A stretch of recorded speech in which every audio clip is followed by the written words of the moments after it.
In this video, I'm going to talk about watershed delineation in ArcGIS Pro. But let's talk about some fundamentals and basic. What is watershed delineation? The process of creating a boundary, that we call it a watershed, that represents the contributing area to a particular point or the outlet of watershed is called watershed delineation. This process can be done manually using topographic maps, or it can be done automatically using geographical information systems.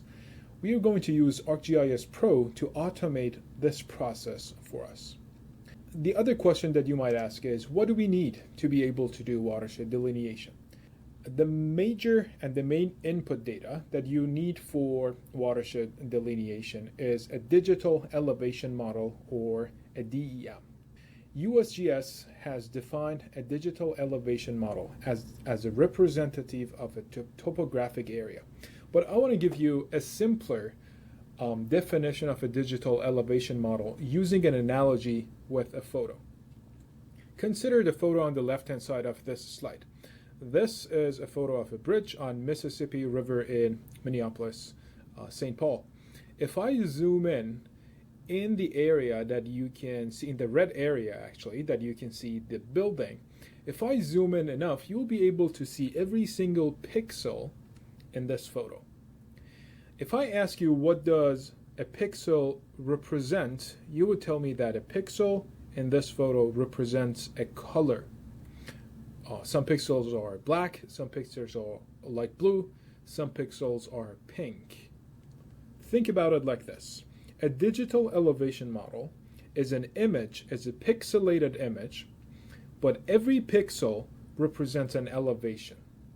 So when you take a look at that image, the entirety of the image, you will see how the surface topography changes. Every pixel represents a number, that is the elevation of that specific pixel. We call this image, when it comes to digital elevation models, a raster image. All right, so that's the fundamental before starting watershed delineation in ArcGIS. But what is the process? In this slide, I have summarized the procedure that you need to go through to be able to delineate the watershed. Note that the last two boxes, length of streams and slope of watershed, is not a part of watershed delineation, but we want to know the properties of our watershed and the stream network as well. So I added the last two boxes as well. So we are going to start with a DEM, go through every single box to be able to figure out the watershed and its properties. I'm going to go to ArcGIS Pro and show you how you can accomplish watershed delineation in ArcGIS Pro step by step. You can see on my screen that I have a digital elevation model over here. This is my digital elevation model, and the area that I'm working with is southwestern Minneapolis. Your digital elevation model might be related to another area, another region. That's totally fine. The process is going to be exactly the same as long as you have a digital elevation model. The digital elevation model shows you the elevation of different pixels in this image. In my case, it starts from 682 meters to 1,184 meters. So the lighter it gets, the higher the elevation is, and the darker it gets, the lower the elevation is. The first step in watershed delineation is to fill sinks. What do I mean by that? Take a look at this left-hand side image. You can see that there is a little sink over here. If I do not fill artificially these teeny tiny sinks, I will not be able to create connected dendritic network of a river. So the first step would be to use my digital elevation model and fill the sinks exactly like the right-hand side image over here. These images are from the ArcGIS Pro website. You can click on these links that I'm going to link in the comment section to be able to read more about fill sinks feature of ArcGIS Pro. Let's go back to ArcGIS Pro and see how we can accomplish fill sinks. Once you're in ArcGIS Pro, we are going to go under Analyze tab and then click on Tools. Here we are going to search fill sinks and you will see that the first box that pops up, it fills sync. So I'm going to click on that, and it asks me to put my input raster. My input raster is my digital elevation model, or DEM, and then I need to figure out a name for my filled raster. I'm going to call it filled DEM, or filled DEM. And once I have a name, I'm going to run it.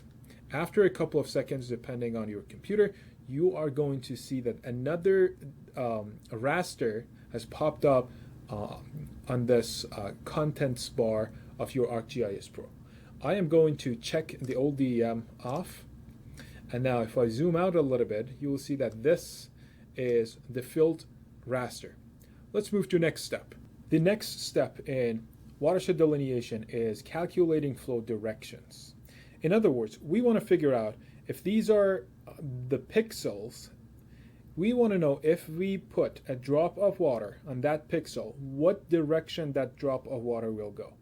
Does it go to the right-hand side cell, or to the lower cell, or to this cell over here? We want to figure out the direction that water goes through our digital elevation model. To facilitate this process for ArcGIS Pro, we're going to use D8 method, which specifies 8 direction for every single cell. If it goes to this green cell, then the number that is specified to that cell is going to be 1. If it goes to this cell, the number is going to be 2, all the way to 128. So when we run flow direction calculations in ArcGIS, we are going to end up with a raster that has different values from 1, 2, 4, 8, all the way to 128. Let's see how it looks like when we run flow direction in ArcGIS Pro. So after fill, we're going to go back over here, and instead of fill sinks, we are going to search flow direction. The first box is the flow direction box. We are going to input our raster. Which raster? We're going to input our filled DEM. And this is the name of the output for you. I'm going to change the name to flow direction. I'm going to get rid of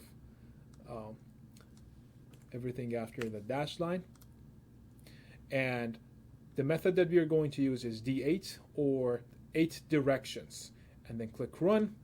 After a couple of seconds, you will see a raster popping up. And as we predicted, we are going to have different directions. Direction 1 all the way to direction 128. You can use the slide to figure out which color represents what. The next step in watershed delineation is calculating flow accumulation values. Flow accumulation tells you that how many grids, how many cells, how many pixels are contributing water to that specific grid. For example, take a look at this number, or let's take a look at this number, this corner. This 0 means that 0 cells are contributing to this specific pixel or specific cell. And that makes sense because that cell is on the edge of our DEM, digital elevation model. However, take a look at this one. This is telling you there is only 1 cell that is contributing to this cell. So we're talking about this cell, and obviously this cell, the flow direction is towards this cell, and that is the 1 cell contributing to the cell that we are interested in. This process is automated by ArcGIS using flow accumulation function, and you will end up having different numbers for different cells. This cell, for example, has 35 cells contributing to this cell. Now, let's see how we can run this function in ArcGIS Pro. All right, again, I'm going to click on back and remove flow direction over here and write flow accumulation. So the first box says flow accumulation. The input data is your flow direction raster. So flow direction, I called it flow DIR, flow direction. And then the output raster will have this name. I'm going to remove underscore flow 1 and call this raster flow ACC, flow accumulation. And then note that the method that we used for flow direction is D8 method, and then click run. You will see after a couple of seconds that another raster is added to this. This raster is telling you that the maximum amount of cells that contribute to a cell is this number, 520,000. This raster, however, is very difficult to read. We want to reclassify the numbers in this raster to be able to see the channels that have formed in this digital elevation model. In order to do that, we need to reclassify this flow accumulation raster. But before that, let me clean up over here. I'm going to uncheck flow direction, uncheck flow fill DEM, and minimize them just to be a little bit tidy over here. All right, so next what I'm going to do, I am going to remove flow accumulation over here and type reclassify. All right, so we are going to use the second box, reclassify, for spatial analysis tools. So I'm going to click on this box. It is asking me that which raster do you want to reclassify? I'm going to reclassify my flow accumulation. Value, we are not going to change this. We are going to classify values of our raster and then click on classify. Here, the number of classes is by default 9. I'm going to change it to only 2 and then press OK. Right now, there are only 2 classes. I'm going to change the end of class 1 to 100, just a number to see how it's going to change. And then the label for that class, I'm going to change it to 0, and then from 101 to the ends. Changing the name, I'm going to change the name to reclass, and then run it. After a couple of seconds, you will see, if I zoom in, you will see that there are some outlines of rivers that you can see. However, because our threshold, that number 100, was so low, we ended up with every teeny tiny small river that we have had in this area. A better idea would be to increase this threshold. For your digital elevation model, this threshold might be 20, might be 10,000. So I'm going to play with it, and instead of 100, I'm going to have the end of 1,000 over here, and then 1,001 over here. And one thing that I forgot to do is changing this 2 to 1. So our classes are 0 for any flow accumulations between 0 to 100, and 1 for any flow accumulation between 1,001 to the ends. All right, I'm going to run it again. After a couple of seconds, you will see that now this is a better representation of the rivers that I have in the area. Okay, so I'm going to uncheck flow accumulation. I'm not going to need it anymore, and then minimize it, and then uncheck reclassify to see how the landscape looks like. I'm going to select one of these streams over here. I'm going to zoom in. I'm going to select this specific stream that my cursor is going over. This stream, or this creek, is called Silver Creek in Minnesota. My goal is going to be figure out the watershed for this Silver Creek. If I want to uncheck to show you the Silver Creek, so you can see if I zoom in on it, this stream is called Silver Creek. And my goal is to delineate the watershed for this creek. So if I add this raster again, here is the Silver Creek. Note that this reclass is a raster. It is easier when we are working with rivers and streams and river networks to work with lines instead of raster. So the next step that I'm going to talk about is calculating a polyline, or converting our raster or reclass raster to a polyline. To do that, I'm going to click back over here, remove reclassify over here, and type raster to polyline. The first box says raster to polyline, and it converts our reclass raster to lines. Okay, so our input raster is going to be reclass. We are not going to change anything else except for the name for it. I'm going to call this streams. And then I'm going to have simplify polygons checked and click run. It's going to take a couple of seconds, and I'm going to check off the reclass. You will see that right now if I zoom back, these are the streams in my digital elevation model. Specifically, I'm going to focus on this stream. It is a good idea to change the symbology. If you click on the symbology, you'll be able to change the symbology.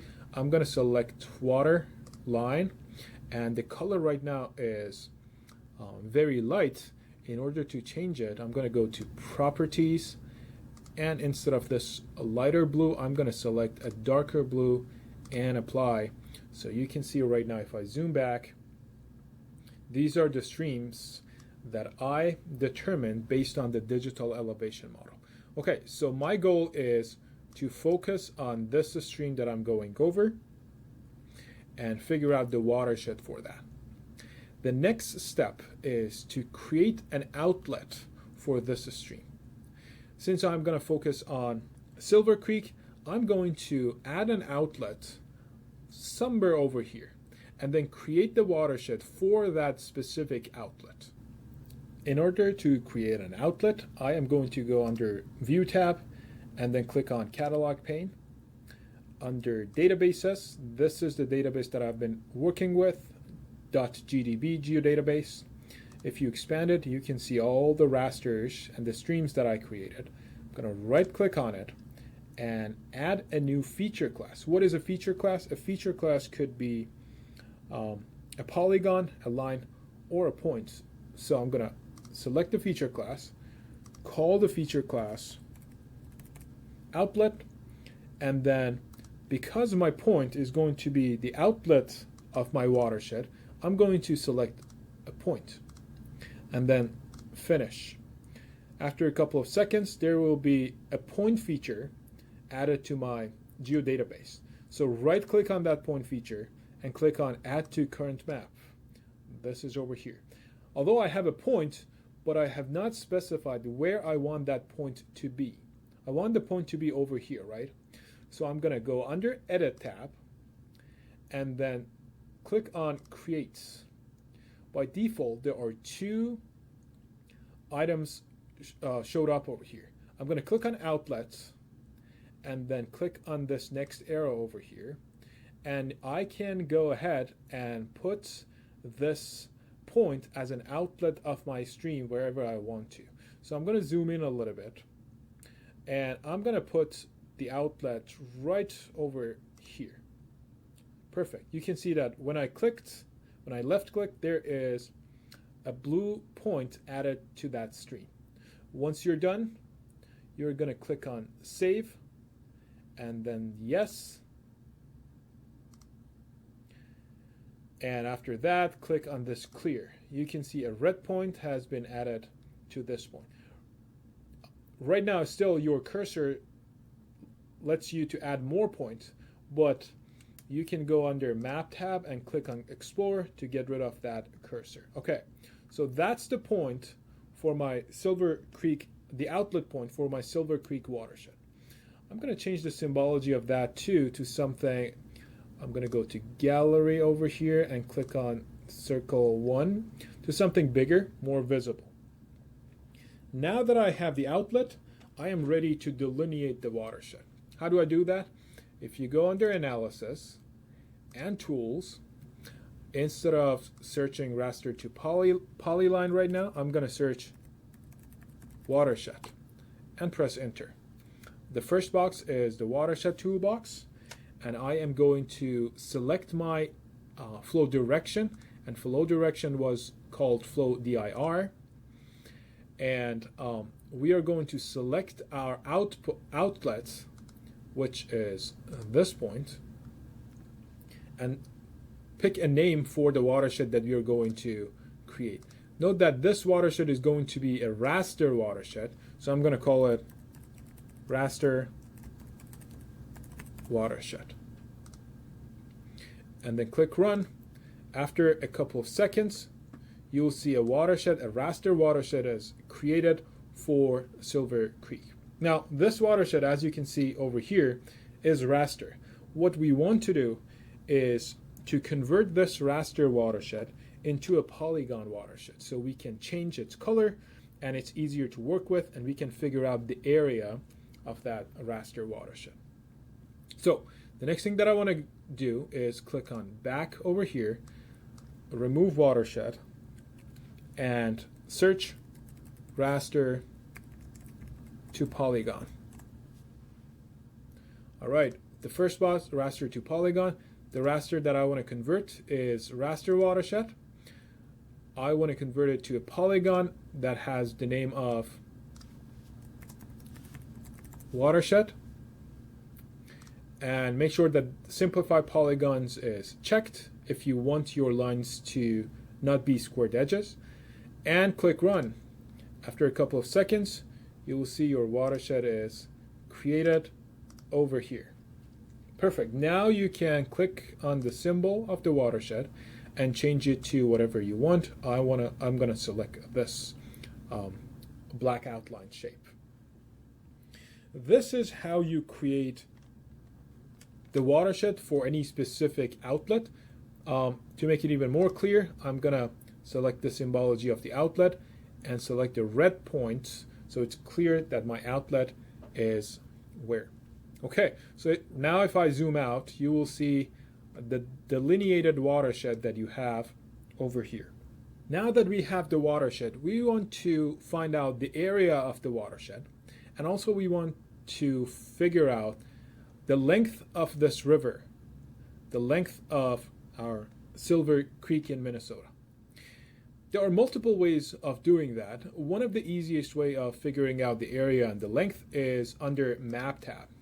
There is a button called Measure over here. If you extend this, you will see that there are multiple options over here.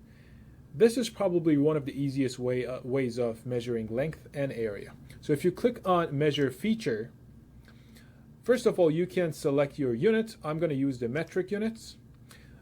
First, I'm going to find the area of my watershed, the area of the black line. So when you move your cursor inside the watershed, if you left click, it will automatically select the entire watershed, and it gives you the area of your watershed in square kilometers. So the area of my watershed right now is 98.72 square kilometers. Now, let's say that I want to find the length of Silver Creek or the river over here as well. First of all, I'm going to clear the results, and then if I hover over the river and select the river, that part of the river is selected, and it shows me the length of that part in meters.